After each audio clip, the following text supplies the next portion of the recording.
they always said I'm wrong, but what they doing today?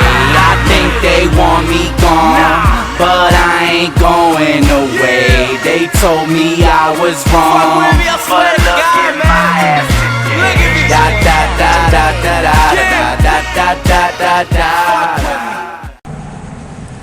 Hello, once again, what's good on the internet, what's good in life? The name is Li495. You think I was just going to let those opening ceremonies, as magnificent, as spectacular, as artistic, as grandiose, as British as they were, just go by without doing a recap video? You're whistling Dixie. You got another thing coming. So so I decided to do one on that as well. And also, by the way, I just want to address somebody who corrected me, I guess you can say, when I did my video about the London opening, about the London venues. It's actually the City of London, and then there's a separate London, I guess, somewhere's right by it. So City of London, I guess, not downtown, but hey, you just got to try what you can sometimes. But anyway, moving on. I just wanted to mention and talk for a few minutes about these opening ceremonies. I guess you can call this another special edition of 10 Minutes on the Clock, talking about the opening ceremonies. And I watched those things from start to finish. Now, the thing about it was that, everybody was trying to compare, okay, well, Beijing set the freaking bar so high for opening ceremonies, there's no way London possibly could top that.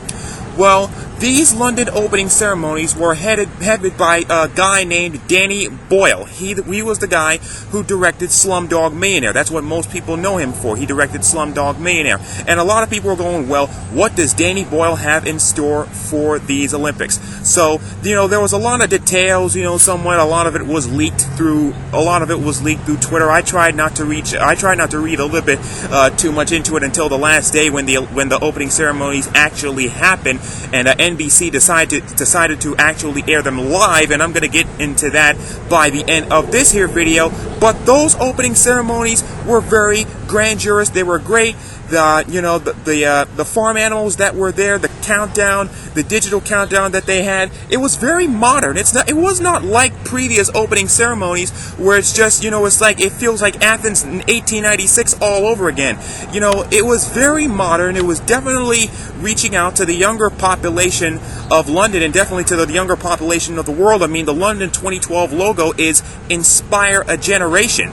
And that actually had to do with the climax of the opening ceremonies, when it turns out that seven younger athletes, that it was actually seven younger athletes that wound up lighting the cauldron, which actually turned out to be 204 individual, I guess you can call them whatever it was, 204 individual flames that eventually united into one to form one major Olympic cauldron. So that was definitely the climax of the games, and then the huge fireworks show. A fireworks show. The British love putting on fireworks shows. Whether it's the Diamond Jubilee, whether it's New Year's at the London Eye, the Brits do fireworks pretty damn good, if you know what I'm talking about. Look at that. There's a link to what they did for the London New Year's, what they do every year at the London Eye. But anyway, those opening ceremonies were great. They were modern. They were geared to that.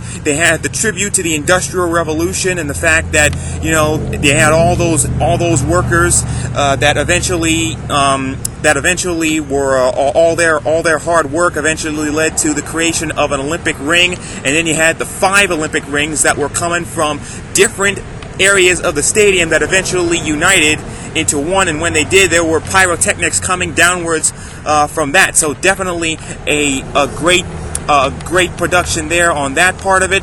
Then you had the tribute to British music from the 60s, the 70s, the 80s, and the 90s, and of course, whether it's the British invasion or anything else, they had the tribute to that. It was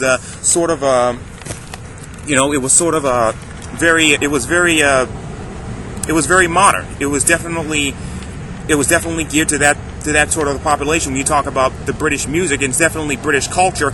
In addition to that, they had the bedtime stories, I guess you can say, portion of the Olympics that of the opening ceremonies that I guess you can say also paid tribute. It was called bedtime stories, but it really was paying tribute to a lot of British villains in popular British literature, whether it's the Queen of Hearts of Alice in Wonderland, or Cruella de Vil from 101 Dalmatians, or of course Lord Voldemort from the Harry Potter series. So and of course even J.K. Rowling was there. So of course somebody from the Potter series was going to make an appearance. I was just a little bit disappointed that it wasn't Harry, Ron, and Hermione on broomsticks. But hey, what can you say? So that was also very great to watch as far as those opening ceremonies was concerned. Also in regards to those opening ceremonies, you had the Parade of Nations. Of course, it was a quicker Parade of Nations, believe it or not, than what most of them are. Normally Parades of Nations usually last for somewhere around 2 hours and 30 minutes, but for some reason this Parade of Nations actually didn't it didn't last that long. It just didn't last that long. It went by rather quick. Of course, Greece always goes first because they're they created the Olympics, so they of course get first dibs on those Parade of Nations. Then you had everybody else that went in between. You had there was a controversial point of view, considering it was the 40th anniversary of the Munich tragedy that the IOC didn't observe a moment of silence for those victims during the Parade of Nations. That's what Bob Costas actually did when I believe it was Israel that came out. He actually did observe his own parade of silence, or rather his own thing of silence when they came out, his own moment of silence. And of course the loudest cheers for when Team Great Britain, believe it or not. England, Scotland, Northern Ireland, and Wales seem to be divided on a lot of things, especially when it comes to sporting rights, particularly when it comes to their football, but they're all united under one roof for the Olympic Games, so that's also going to be unique. It's also going to be neat to watch as well. Then of course I mentioned that part of it. So, and there was another part of it that did not get seen on NBC. Everybody else got to watch the Olympics opening ceremonies live, but for some reason, this in particular, this one part did not get seen on NBC. There was a tribute, because remember, London won the 2012 Olympics. They won their Olympics bid back in 2005, in July of 2005. I believe it was either July 5th or July 6th. But a day later or 2 days later, all of a sudden, London was struck by terrorist attacks that hit the underground railway system, the tube, pretty daggone hard. They were attacking the tube, and as a result, people died in those attacks. It was a tragedy. It certainly dampened the moment when London had won the Olympics, and then they were all of a sudden dealing with this.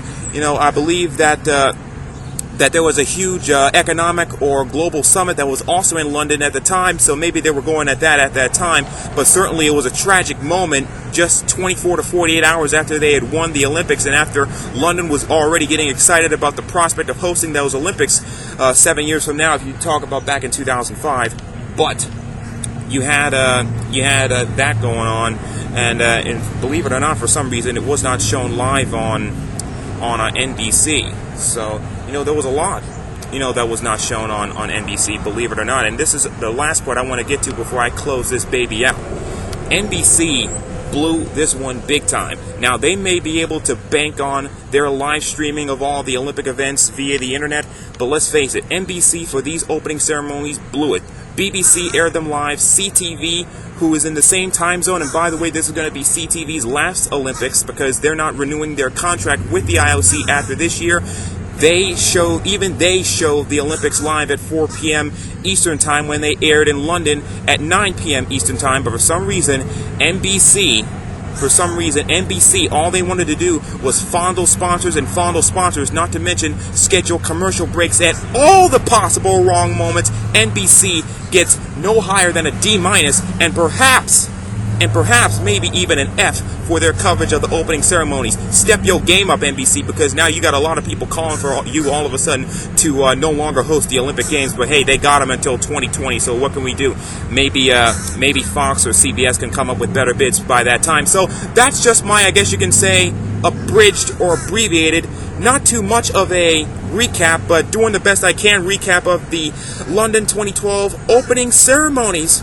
And of course, we still got 2 more weeks of a lot of Olympic action to go. Of course, you had all the preliminary soccer action, but since the opening ceremonies have taken place, this is when things start to get good, because there are going to be a lot of events taking place simultaneously at the same time. So what do you think? Rate, comment, react, reply, add, and subscribe.